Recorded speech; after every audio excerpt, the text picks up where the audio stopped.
No, he totally invited us. That's awesome. I don't remember what you asked me, though. How is doing this show different from other things you've done? Denai and I were talking at length at dinner last night about just that.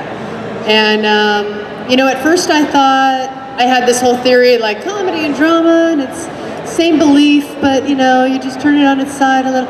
And then now that I actually have been knee-deep on this, it's completely different.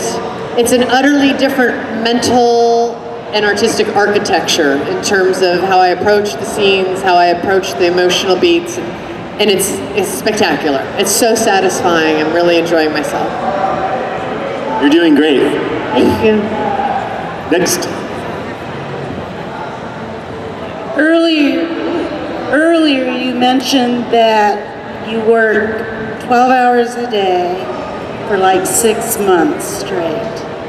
More like 14 hours. 14, sometimes 17. Okay, 14, 17. It's not like you get weekends off either, right? Sometimes you work on a Saturday or Sunday. Yes. My question actually is, are any of your family members, husbands, wives, children, allowed to be with you wherever it is you are filming? Allowed? Yeah, you can bring who you want. You need all that support, right? Yes.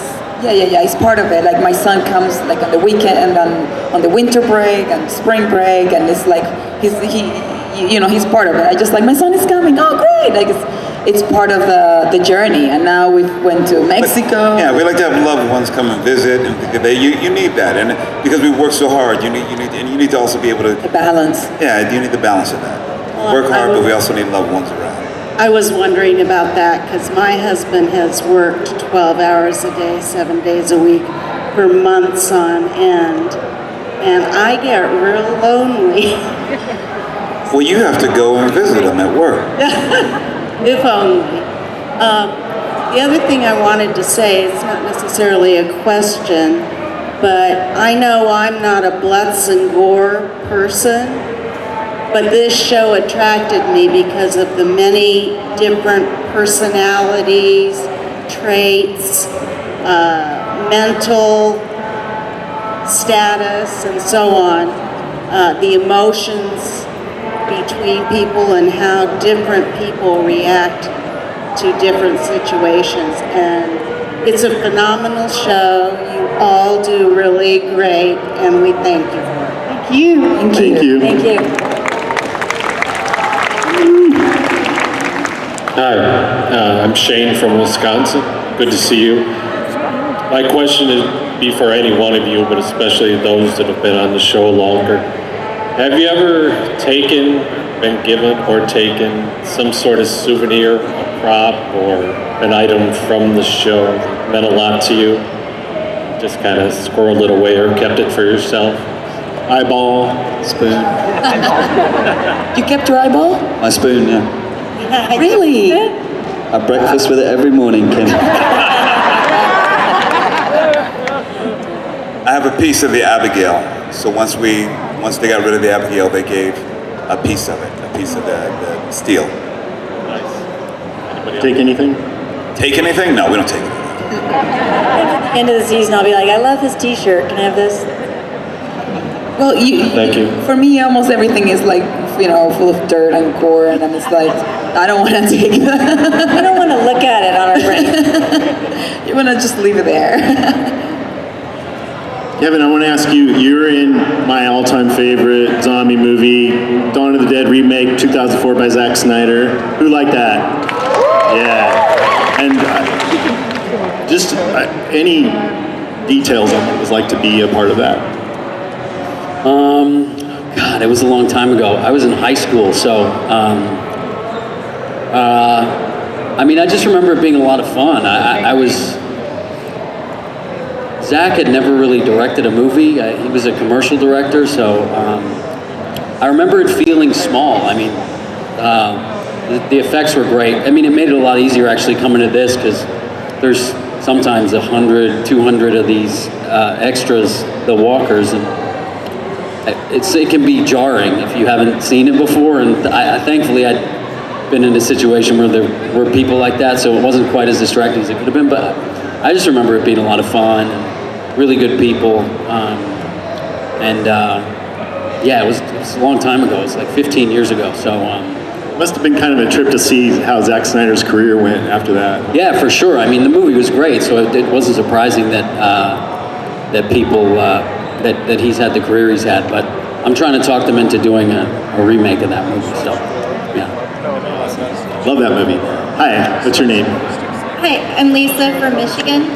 My question is, when are they going to reveal what started the apocalypse? And if they're not going to reveal it, what's your theory? Is it a virus, environmental, terrorism? Are they ever going to say what started? You just have to keep watching. Tune in tonight. And then next week and the week after. I think you should just write a letter to Robert Kirkman and ask him.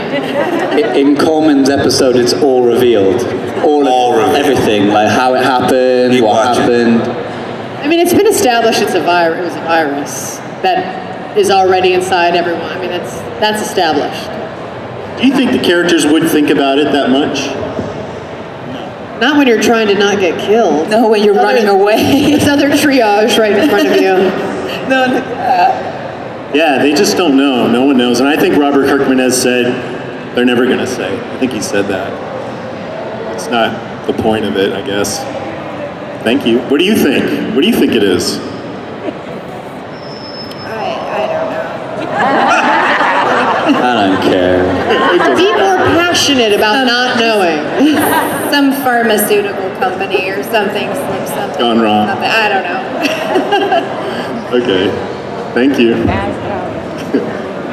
Next. Hi. Hi, I'm Marita. I'm Marita, and this is my sister. We're from Pittsburgh. Hey. Obviously love you guys.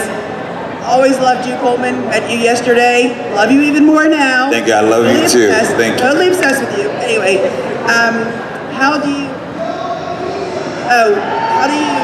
feel about the crossover with Lenny James? Feels good. Lenny's a pro. He's great to work with. He's, I think, a great ad for the show. He's got, you know more about him than we do. So that's kind of interesting as well, too. You're like, oh, you know so much about his backstory. We have no idea. Strange is like, who's this guy? Absolutely, me too. I'm like, I don't know where you come from. I don't care.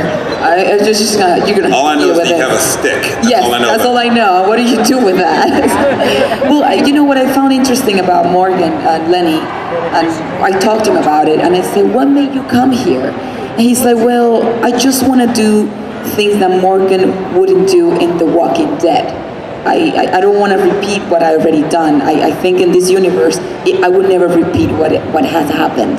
So because this is a different set of rules. I mean, this is a different mindset, although it's the same universe. And I found that, his choice for wanting to do this really clever. I'm like, oh, that's really cool. I mean, your reasons why. And for me personally, in television, you don't get to have crossovers unless you come from the Marvel universe that you have Superman and Spider-Man together and then they have their own movies. Here it's like, oh wow, we have a guy that everybody adores and loves come to our universe and we have no idea who that is. What's also good about that, Cool. that Morgan's character, as you know in the comic book, is supposed to end, basically, in The Walking Dead as well. And he now gets to live on, even more so. You keep expanding in this universe, which is awesome. Yeah, and branch out. Absolutely.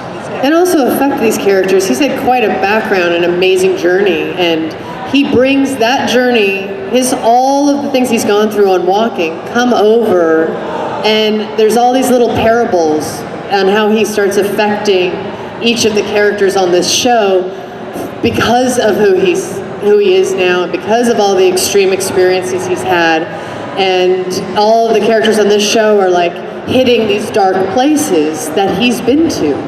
And so it's how Morgan, carrying that experience that he's been through, how he starts affecting all the other characters as they start bumping into some really dark places that he's already touched upon, and what happens as a result of that. Thank you. Love you guys. Love you. Thank you. Got one more question. Hey there. Hi, I'm Tanya. I'm from St. Louis. And my question is for Kim. You play a really great character on Sons of Anarchy. And my husband gets confused when you play a role that's not that character. So when you came on, I know, it's crazy. Your husband gets confused when I'm not playing a hooker. Pretty much. So That's just me. She's a mom. I think the thing is like when you're a nice person. So like on Start of Fear, you were really nice before you kind of went nuts. So, to put it nicely. Are we gonna use the word nuts? Why are you gonna judge? I'm not judging. I'm using his words. He's not here because he let us have a Because Mother's he's Day scared weekend. of me. Pretty much, no. So how do you like playing nice characters versus not so as nice? I'm not sure who's nice and who's not nice, the hooker or the badass mom. Well, I think you're nice on both shows. My hooker You has could a have put heart, worse. heart of gold, and I think Right. Madison has a heart of gold. Right. I think Madison's, part of the challenge of this character for me was playing the transition from a high school counselor who is a really good-hearted healer of a woman and transitioning into how to survive the apocalypse and save my family. But also, in the first version of Madison, she had a secret, which was that she had already killed in her life. So, I mean, for me, I like playing complicated and complex and flawed because I think we all are that. We're all not hookers and murderers and things like that, but I like playing those characters. I think they're so rich. There's so many places to go with them. Did that answer any of that question?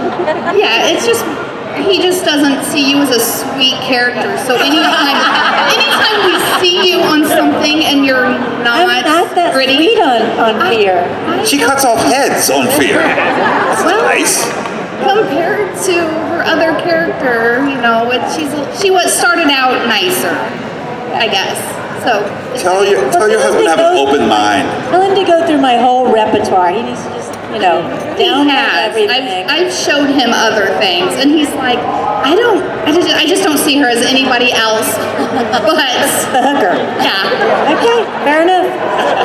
I wanted to come to Hollywood. All right, we're going to end it there. Let's give these guys